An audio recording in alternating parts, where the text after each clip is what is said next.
Hi, I'm Sharon Taylor, Martin Image. I've got a question for John. I'm just wondering what your thoughts are about the way the film ends. How the rescue of the child. Well, I mean, you know, and this actually combines that question of, you know, the harrowing scenes and, you know, I mean, Cormac's amazing at being unflinching with his view of how we can slip into, you know, our sort of base nature. And I think what the kid, there's a lot of this, for me, the whole world is actually a backdrop. It's just a projection of our fears, and it's every parent's worst fear, it's every human's worst fear.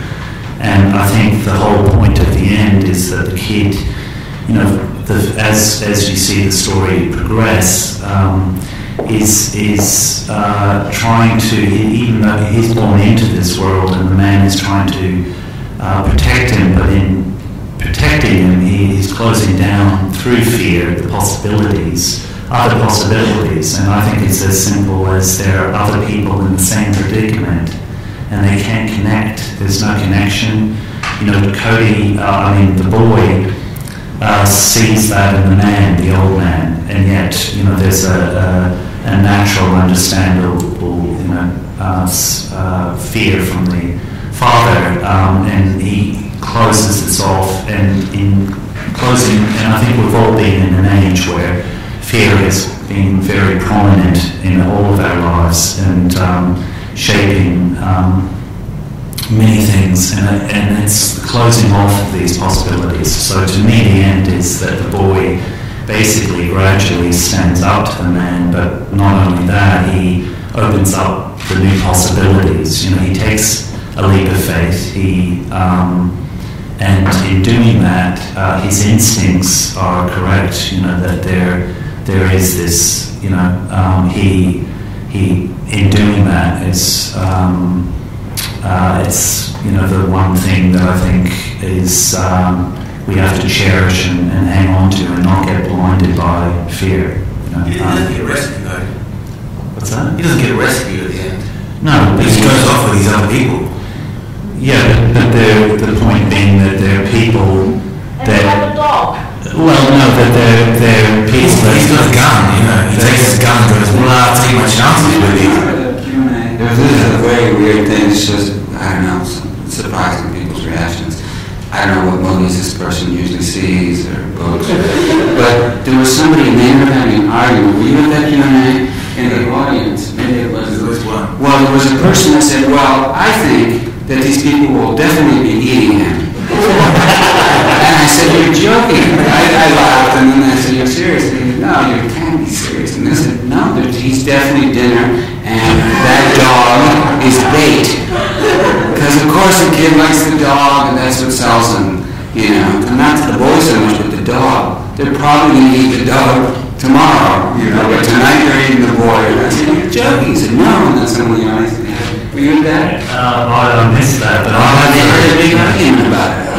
I'll make jokes about that. Yeah, but it's, you know, just... I mean, we wanted to shoot that, but the ones not for the extended... No, but actually the whole point of the story is to, you know, Cormac said, look, the book is about human goodness. Blood Meridian was about human evil.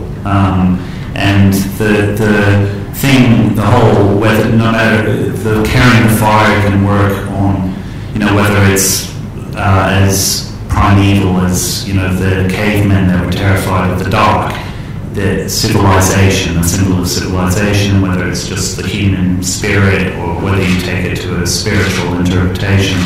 The whole point is there's, we all have to face our own mortality, and there's another generation coming along.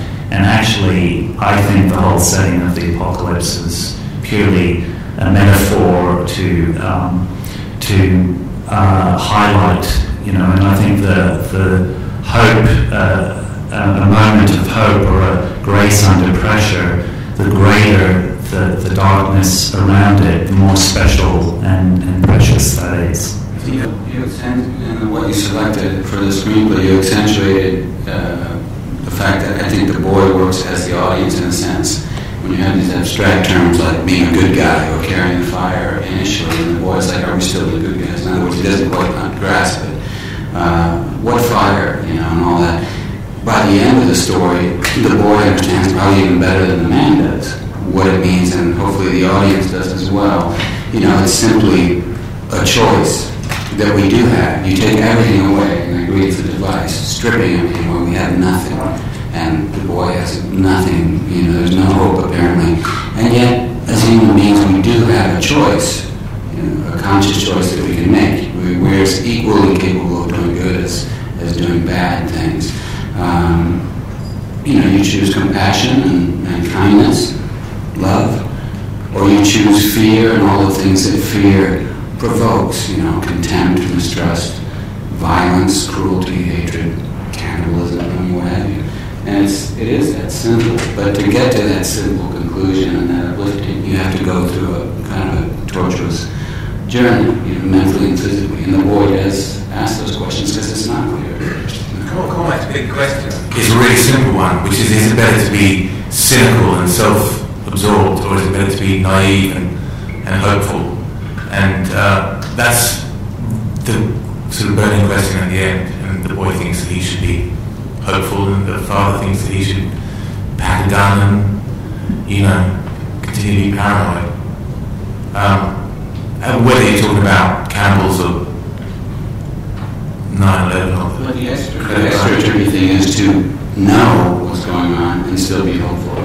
You know, and I think the boy actually takes it a step further. You know, I think he has an understanding of how inhumane people can be. I mean, the father can only keep him from seeing things so long, and it's a measure of real humanity, and then making that choice when everything's against making the choice, and you do it anyway. Yeah. Not that he can kill everyone, but he actually understands. That's why I think carrying the fire is knowing how screwed up everything is and how bad it is, and, you know, I'm going to shoot the first person that comes near me, or I'm not going to, you know, in spite of everything I know. That's what's beautiful, you know. But I mean, I agree there is that difference, and he doesn't know any other world in this, so he wants to, like a kid, find what's good and accept it.